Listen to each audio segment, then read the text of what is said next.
Exploring Viking heritage, it's an Archaeodeath interview with Rosie Parent. Archaeodeathlings, it's Professor Howard Williams here, back with another wonderful guest for an Archaeodeath interview. And this time I'm joined by the fabulous Rosie. Rosie, introduce yourself, please. Hi, I'm Rosie or Rosanne Parent. I am Canadian, if you can't tell by my accent. So I am here. I don't know what else you want me to say. Welcome, welcome, welcome. We're welcoming to everyone, even Canadians. Sorry. Lovely to see you and wonderful to have this chance to have a chat. And we've known each other for a number of years, a number of capacities. I think firstly because you invited me onto your wonderful podcast, which we can talk about. And but since you've had much more famous people on your podcast than me, but it was lovely. And we've just been chatting ever since about your ongoing interest in things which I'm interested in too. And actually, I've been looking back and I've had some of the topics we're going to discuss I've touched on with other people. You'll be shocked to hear that actually I've talked to very few people with Norse Viking interests. Despite the fact that that's one of my things. So actually, what I'm really interested in is talking to you about all things Norse, and Norse, of course, and also about your work. But I mean, I wanted to get a sense of, would you be willing to introduce, who you are, where did you come from, in the sense of how did you get into this whole history, heritage, archaeology kind of? Cause I know you dabble in the mix of those subjects. So how did you get into things Viking, if that's not the worst way to say it? Oh boy. I don't know. Long story, so let's shorten it quite a bit. So I started my university degree back when I was much younger, and then I had a family, so took a break, came back much older, and ended up going from translation, interpretation, language to history, sort of a winding route.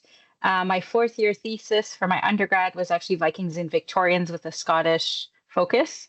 So sort of how there was a lot of Scottish influence in the Victorian era, bringing back the Vikings into the dialogue, if you will.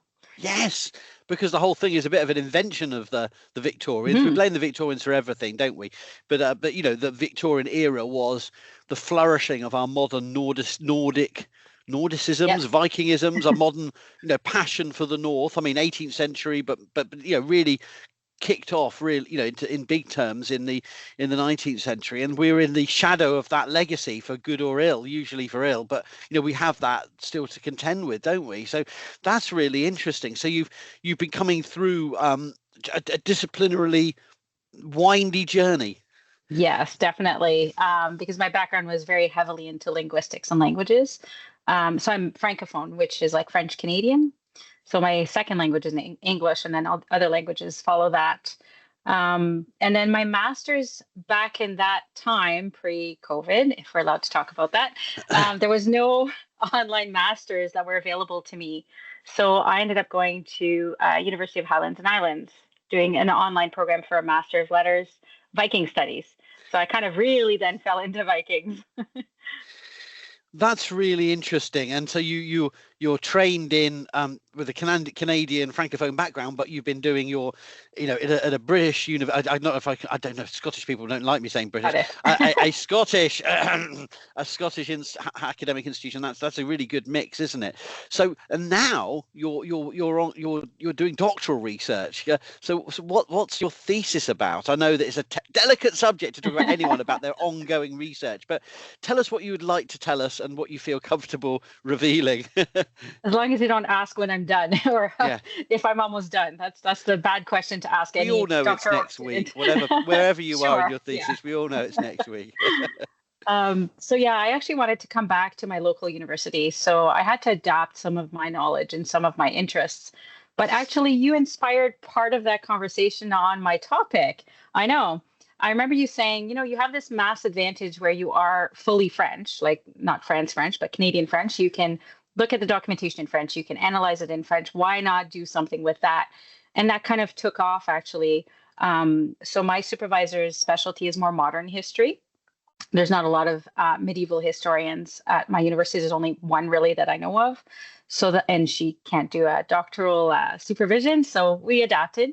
And I'm looking at England, France, and Canada. And I'm looking at specific Viking sites. So I'm looking at Jorvik in England, Ornavik in France, which is close to Caen. It's fairly new.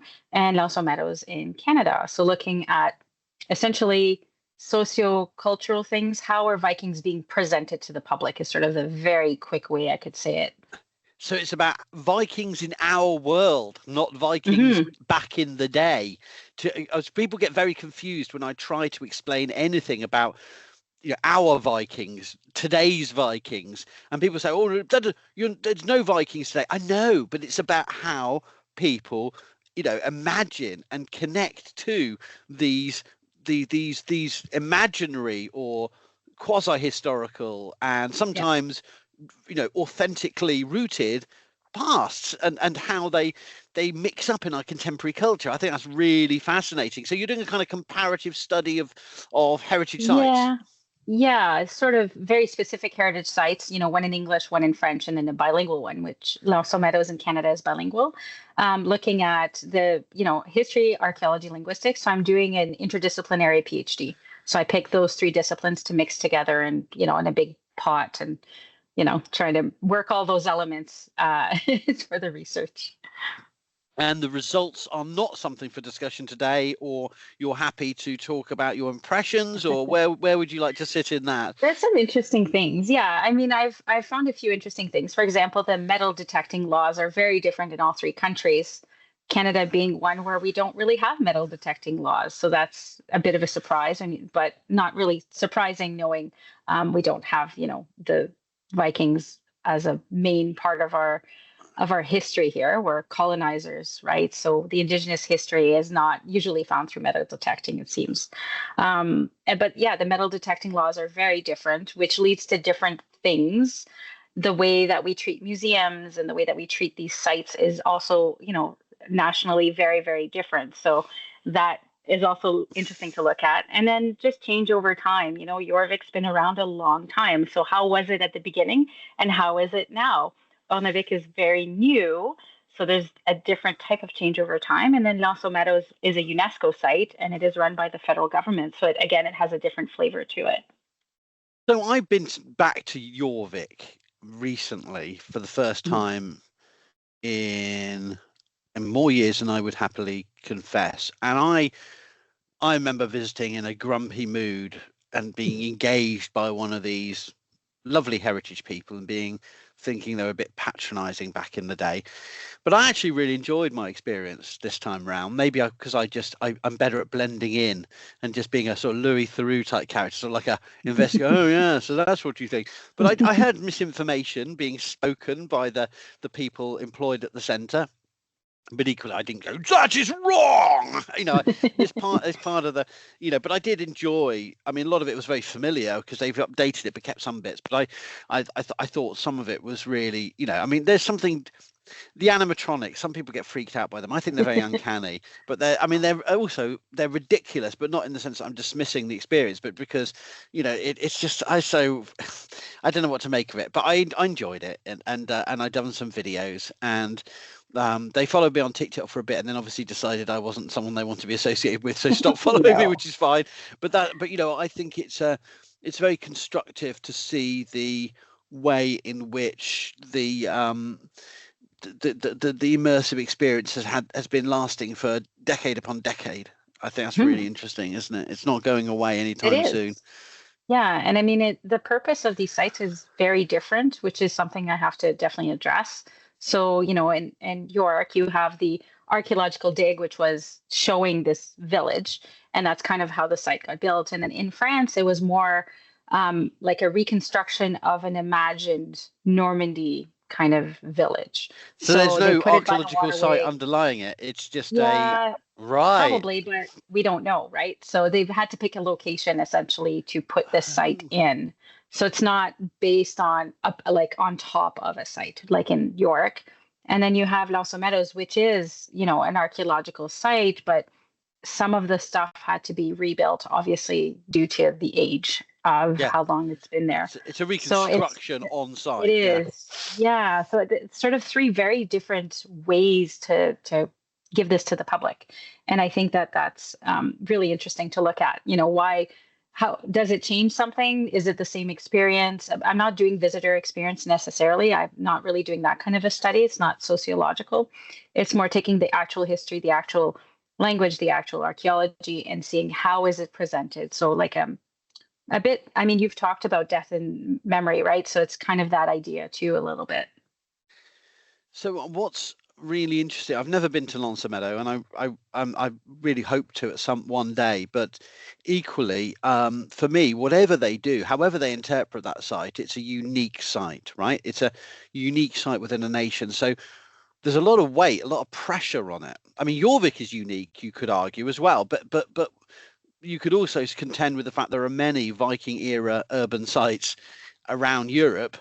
This is literally not simply unique as a heritage site, but unique because it's the only one site with a demonstrable, conclusive, and confirmed by repeated excavations and dating, Norse presence. And so there's a lot of expectation on that, and I do wonder, and I know I've seen discussions by others about the challenge of representing the long-term history of the indigenous people rather than just simply focusing on in isolation this early proto-European, or I don't know how the best way to phrase it, proto-European presence as this tourist catch-all. And I suppose that is, I mean, at one level that's different, isn't it? But another level it's not, because actually I was thinking about it, though it's very different environments. There's Jorvik and its fixation on the 9th to 11th centuries is a weird flex for a city that has a Roman, has an Anglian, has a later medieval. So it's a very, I hadn't really thought about this. It's a completely different environment, but it's the same problem of atomizing or fixating on a slice of history.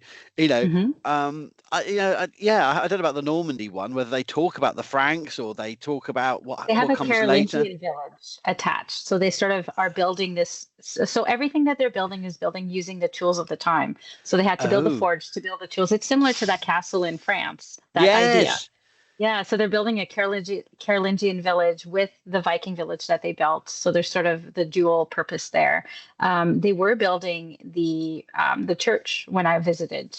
I guess it would be 2 years ago, which was just phenomenal. These blocks that they were just cutting, like these stones, that they were cutting into blocks and then building the actual church.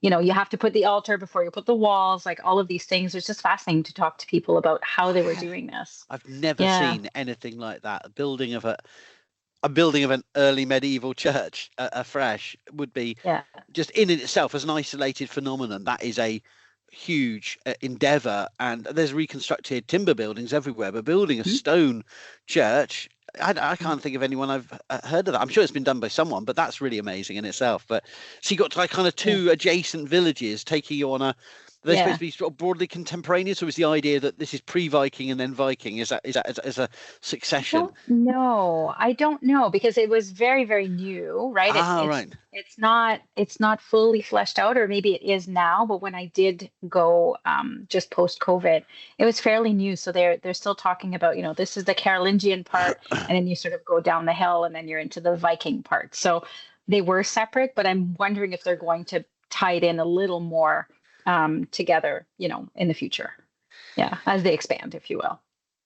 So we have, I mean, from a social media perspective, I'm constantly butting up against the, very stylized, simplified, old-fashioned views of Vikings that are still circulating, and some of them are quite, I mean, just absolutely candid. Some people's understandings are just overtly racist or romanticized, in terms of, simple ideas. And every time I mention sort of, the fact that this is, feeding into a particular ethno-nationalistic or white supremacist, everyone just you can hear people rolling their eyes. But if your basic understanding of the period is so simple and so stylized that it could appear in a Kirk Douglas movie or in a TV show, then there's a problem, isn't it? And I suppose these heritage sites have to sort of walk the line, dance between the popular expectations and the academic foundations. I mean, how do you, what's your current sort of impression of how they do that dance or how they walk that line, depending on which metaphor you want to use? I mean, do you think obviously they're popularist and they're about entertainment, right? And they want to engage people who have perhaps limited expectations, but then equally they've got to be taking some people somewhere that's, not that. I don't know. What do you think they do? Do they do that, or do they not? I think by using reenactment, which it seems as like all three sites are using this type of reenactment where they have volunteers or maybe staff, depends on the site. They're dressed in, period specific clothing. They're acting like those characters. I think they kind of stay away from that line because you're now, transported through your time machine into this time. So you're not looking at sort of the modern perception with type of extremist views and such things. I think the reenactment is sort of that key element because all three sites do it. So they have this metaphor of time travel, which has been discussed in the academic literature, is a route to authenticity. You think that sort of allows people to it dispels a lot of that? Do you think? Yeah. I think so, yeah. And I mean, they're really focusing, it seems like all three sites are really focusing on that socio-cultural aspect, right? Not the raiding and pillaging and all that. They'll say, okay, here are some hoards, here are some treasures that, we found that we know probably came from here or whatnot. But they don't really focus on that violent aspect or sort of that negative connotation. They do address it, obviously they have to. But that wasn't just who they were. I mean, you think of any type of peoples or generation, clans, and anybody, any group, cultural group that you have, they're not just one thing. As historians or as archaeologists, it's easy to say, oh yeah, they are this, but that shouldn't be what we're looking at. And that's why the scholarly view is definitely not that. It's multifaceted, multimodal, lots and lots of things happening in there. So they're not pacifying or denying the violence and raiding and pillaging and slave taking as part of the culture. And certainly Jorvik has representations of slaves and enslaved people as part of the exhibition, which are quite, uncomfortable, but necessary, I think. But I think there's on the flip side, I think not focusing just on violence is the thing. I wanted to ask you about. I don't know if you've got a view, but I wonder about the gift shops, because the gift shops are a window into a different side. And I was the Jorvik gift shop, and I'm going to qualify this, right? So I was I remembered the gift shop, and I went, and the gift shop is terrible in some ways. From a heritage point of view, it's like you've got all this authentic stuff. You've told them the story of the excavation, of the discovery, the reconstruction. You've gone on your time travel experience. You're shown these wonderful museum displays of artifacts. They also had the temporary display of the Herefordshire Hoard. Oh, the Herefordshire Hoard. There's a Herefordshire Hoard now, which is actually was a terrible story of metal detecting heritage crime because they tried to sell it without declaring it, and we've only got a bit of it because the rest of it's gone into the criminal underworld of online sales and stuff. And but what they have got is fantastic. But they had that, right? And then you come out and then you go to this tatty gift shop, which has some very expensive but very cheesy things, right? And I thought, oh, that's bad. But then last week I went to the Royal Armouries in Leeds, which is fantastic. But their gift shop, I mean, if the Jorvik gift shop is, made me wince, this is just beyond. They've got a camouflage section. You can got. I mean, they've got a Viking section actually with and Roman and Roman themed stuff, but they've got this whole section where you can buy like memorable souvenirs inspired by modern warfare, including you can get a thermos flask that's like a shell. And I thought, and I was just like, so I feel more forgiving of Jorvik now because I thought, like, was there any critical sensitivity skills or any kind of ethical evaluation of what the crap they sell in gift shops? I don't know, maybe that's not a main focus. I mean, that's definitely a discussion I should consider because the gift shops are very different. Ornevik, again, because it's fairly new, they're still fleshing out a lot of things. They're still trying to build that. Again, last time I went was a while ago, so I do have to talk to some locals to see how it's changed by the time I publish this thing. Yeah. Because post-COVID and now, I mean, things have changed. So I think at least to your point, at least Jorvik had a specific time period. I mean, at least they had like a vision, a theme. Yes. It Yes. seems like Leeds maybe was trying to hit a lot of time periods, which Yes, can get a because I little mean confusing. the collection Yeah. goes from the ancient world, mainly medieval and modern. Yeah. Yeah, so that's definitely a good point though to think about the gift shops, because that is what they're presenting to people too, right? Yeah. So do they have local craftsmen making mead? Do they have, the leatherworking that's recreating these things? It's an interesting perspective for sure. I mean, because I obviously I'm well behaved, and I have almost been chucked out of a museum once because I was talking to another archaeologist going around the museum in Brussels, and I did let out what the flying F is this? And the security guard came up and said, you'll have to leave if you were. And I went, but the representation of the Hunnic invasions of Central Europe. And I went, never mind. And I said, okay, I'll be quiet. Okay. I got very excited. It's an important discussion to have, to see like what people are presenting to people, right? Like I know that we've come a long way in museology and curation. I mean, it's been since the Cabinet of Curiosities. It's grown. It's good. Oh yeah. But yeah. No, I have opinions on things. But I also, I mean, stepping back from all three of them, I would like to ask the question. I mean, not necessarily what you know and what you don't know about the Viking Age, but what do you think visitors to these sites are getting? What are they learning about the Viking Age?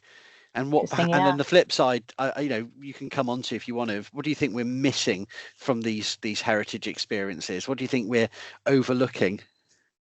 That's a hard one, because the site can be as immersive or as complex as you want, I believe. For example, if you go to, I'll just take Ornavik, since it's a different type of site. You go through the Carolingian village, maybe you're not interested, so you'll get nothing from that. And then you go to the Viking site, and then you're not talking to the people. You're not engaging with the material. You're just sort of flying through saying, oh, we saw the Vikings and their swords and whatever it is. That then you're not taking the same thing as somebody like me, who is obsessive when I go to museums, and I'm spending hours on very small bits, hours and hours. My kids are like, no, let's go. I'm like, go visit the rest. I'm still here. I'm still reading everything. I'm still looking at it. So it just depends on the type of person I think is experiencing it. That is, again, not a sociological study. That's just my perception of, how people are seeing it. So what are you taking from it? It depends what you're looking for, right? Are you looking for the hoard and all these coins and looking at all the little details of a coin? Or are you just looking for the different languages they were speaking when you're going through that, that little roller coaster kind of thing at York, where it's like a little roller coaster that's taking you through the village, and you're hearing all these languages. You're hearing, Irish, you're hearing Latin, you're hearing Old English, you're hearing all these languages. So that's a different experience than looking at a coin. Okay, that's a really interesting point. What do you think then, when we go to the flip side, what do you think visitors are missing out on with these exhibitions and these heritage sites? They're themes that you feel we're not able to, or not currently willing to share. Well, comparing some of this type of visitor experience to maybe a museum, I would say a lot of the time you do have experts on site. I did have that experience in Jorvik, where I met a gentleman who was extremely knowledgeable about weapons and coinage, which was fascinating to me. And we spoke for a very long time. But you might not have that person there that day, because oftentimes there are volunteers on a lot of these sites. So let's say you have somebody who's maybe not as knowledgeable. Well, then what you're missing out, or what they're not able to offer, is sort of that museum level of knowledge, right? Not saying they don't. I'm saying it's possible that they don't. It just depends on who's there that day. Whereas if you go to the Met in New York and you have a question about, ancient Egypt or whatnot, you can likely find somebody who can lead you through things that has, that academic knowledge. I'm assuming anyway. Maybe I'm completely wrong. I think that's really interesting. I mean, I worry. One of the things I worry about is there's such a power to the immersive time travel. We're going back to a moment in time. This is Jorvik in the 10th century. This is a village of the Viking Age, or the Carolingian Viking Age. But the point is, you're going back to one moment, and I think Jorvik does attempt to show change. They show buildings being built an old building, and but you really are going back to the Viking age, capital letters, in the same way as, it's like going back to the 20, the age of plastic. You'd go back, you'd have, it's going to mash up the 1960s, the 1990s, the 2020s. You're just going back to a amorphous period of time. Yes. And the same. I mean, obviously, Vinland and it's not, Lonsa Meadows isn't necessarily anything to do with Vinland, but that narrative is a very short, at least. It's late Viking Age is what you mean. It's a very different time. Yeah. Regardless of debates over the longevity of the site, at least I'm more skeptical of people trying to push it to a long occupation. But at least my sense is that we got a relatively a short slice. But I mean, I suppose my problem is it's difficult to see time. It's difficult. I mean, that's what a traditional archaeological exhibition can show you. At least a tripartite. Most things are tripartite division, aren't they? So early, middle, late Viking Age. But at least you can have cases or displays that take you on a journey from the 9th to the 10th through to the 11th century, or subdivisions thereof. Where you can't really get that in a heritage site. In fact, probably some of the TV shows, with all their problems, could probably do that better, in the sense that you're on a journey through time. Often people, how come he's still alive? I mean, isn't this supposed to be like the 870s now? And he was there at the raid of Lindisfarne in the TV show. Vikings. It doesn't really make any sense. There's like a 300-year gap between these two wars. How is that possible with the same guy? It's like someone from the Crimean War suddenly rocks up on the Western Front with Canadian troops in the and then in 1917, and then there they are at the storming of Berlin in 1945. How did and you go, what doesn't make sense. But even in the most crudest sense, what I meant simply was the TV show takes you on a journey through a progression, which you can't really easily access that in these immersive time travel moments. You've traveled through time to a point, but then you don't go through time in the seasons, the years. You don't see change. I wonder if in a museum like the Viking exhibits, the traveling exhibits and such, if they're able to create that a little better by using different objects and different, for these sites, you're correct. It's more the sense of that time rather than going through the time. So it's more, here's an immersion into what it could have been like, what it was most likely like. Here is, what our evidence in York is telling us, because the evidence in York is very different than the evidence in Normandy and in Canada. It is Vikings, sure, but it is a fairly different experience. In York, you'll have, specific things that you won't have in Normandy. They were different people. Essentially, they weren't quite the same. I remember going to a living history site in Sweden once, and I was just trying to look it up to see where it was. I can't find it right now, but I really enjoyed the fact they had a Mesolithic section. I mean, it's a long journey. So it was like something out. You went from a Mesolithic, like lakeside settlement, to a Neolithic house, to a Bronze Age, an early Bronze Age, and then I think I had a late Bronze Age, and or is it Bronze Age, early Iron Age, late Iron Age?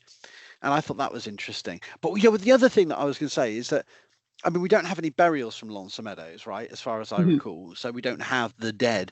We have human remains on display, because they did find 2 skeletons at Jorvik.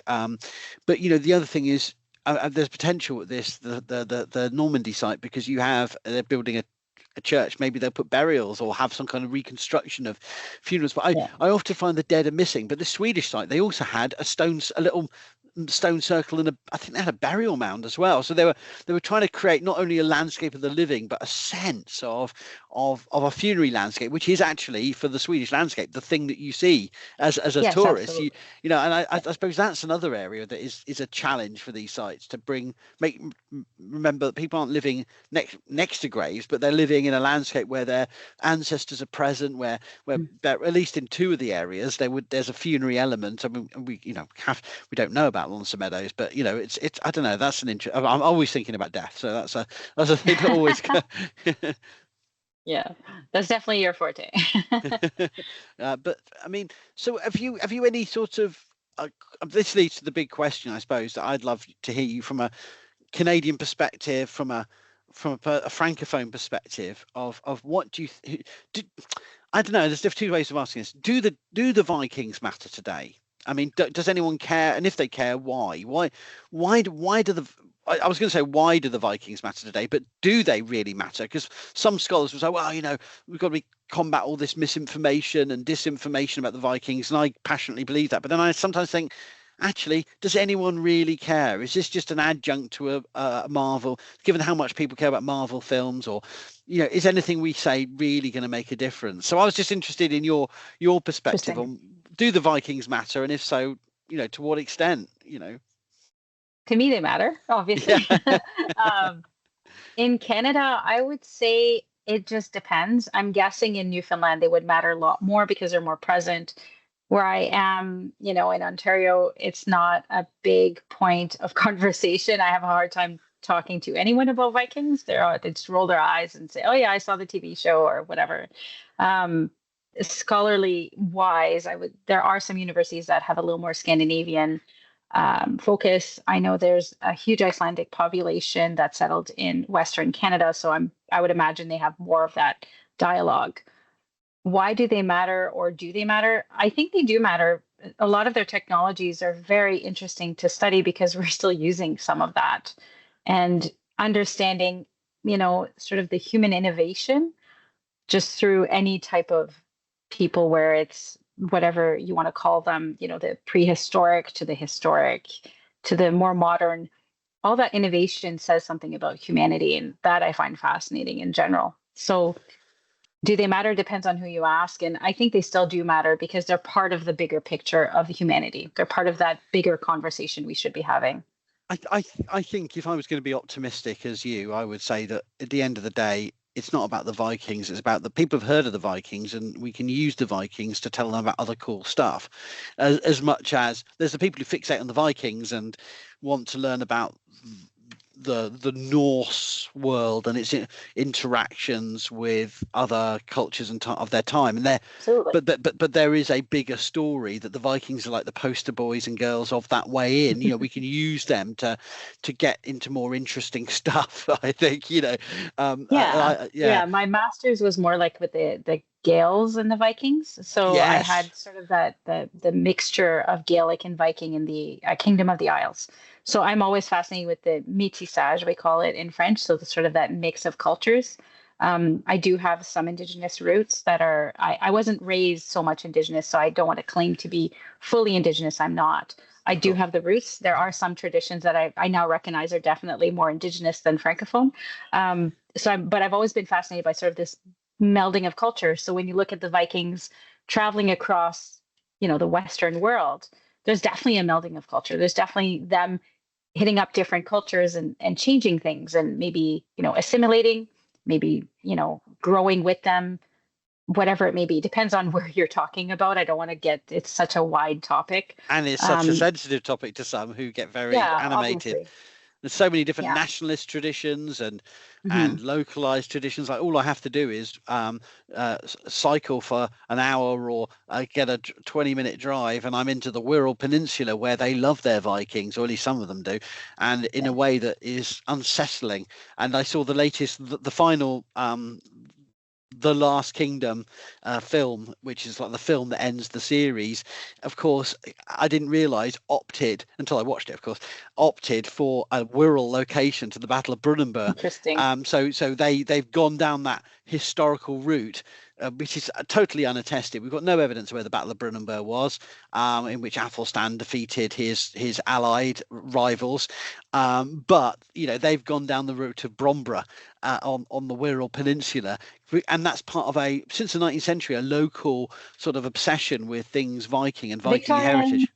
Yeah. No, the Wirral is one of the key case studies of they've invented entire sites that are utterly natural, but have been given sort of quasi Norse place names and associations. So it's really interesting, but I'm not dismissing it. Maybe it was the Battle of Brunanburh. Yeah.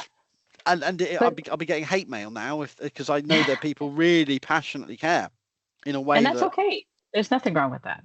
That's okay until you get the hate mail. Yeah. No, not the hate mail. Definitely not the hate mail. I disagree with that. We should let them I enjoy haven't their had any. Vikings. I'm just joking that I Yeah. fear it. I fear the deluge of rural hate if I said, I'm not Yeah. so sure. Professor Williams says he's not so sure. Dear Professor Williams, you claim to be, you can imagine, But no, seriously, Yeah. it does matter to some people, and sometimes too much, sometimes in a healthy way. But I think Mhm. it's a really fascinating slice of human history that can be It a way is. people can access stories of everything about the human story, from subsistence, trade, Mhm. architecture, hierarchy, and and violence, and all that, Traveling. and Lots sorry. of traveling too, like boats, and that is a whole discipline on itself practically. Yes, And then you yes, look at the Icelanders too, and I mean their strong tradition and how they've been able to keep a lot of the same tradition for 1,000 years. I mean, that's fascinating in itself. So do the Vikings matter? They definitely matter to them because they have such a strong cultural tie that's just kept going with their language, with because the Old Norse and Icelandic is just so near each other. It has not yeah. been influenced by outside, kind of like French in Canada has been influenced by other things, and then German has been influenced by other things. So the language itself is definitely important. When you talk about the importance of Vikings, I think it just depends on who you're asking, where they're from, what their own background is, and what they're looking at, right? There's just so many different little bits that you can look at when it comes to Vikings. Have you any final thoughts or further reflections you want to share with us on your journey into the heritage world of Vikings? Well, I hope to expand and not just be stuck in the heritage world of Vikings, because I'm fascinated by multiple things. And I think that having sort of a linguistic view too on some things, I have so many aspects I want to explore that are not just, the modern stuff. I love the medieval stuff. So I'm hoping to get more into the medieval stuff once I've done this. Yeah, hopefully we'll see. Well, thank you so much for sharing your time with me. And I know it's a challenge when you're in the middle of a doctoral thesis to but I think it's to articulate where your thesis is going, what are the takeaways, because that's for your examination and for Yeah. afterwards. But I think it's really good to learn about the ideas you're currently grappling. And I love this comparative approach, which I think is, at least to my mind, underrepresented in the work I've seen. And I really think it's going to be, to see that comparison is going to be really revealing, and perhaps throw up things that people hadn't expected. So thank you so much, Rosie. It's been great. Thank you. No, I really appreciate you gave me the chance to come on this this channel. It's I watch everything obviously because I think it's all fascinating, and you've had some incredible guests, so I'm very, very pleased and honored, actually honored with a U, by the way, because I'm Canadian. So And we've got more to come. This channel, I've got a whole exciting list of victims for Archaeodeath interviews to come. But for this discussion, I really appreciate it, Rosie, and good luck with your ongoing work. And I'll talk to you soon. Thank you very much. Follow Archaeodeath on YouTube, TikTok, WordPress, and a host of other social media.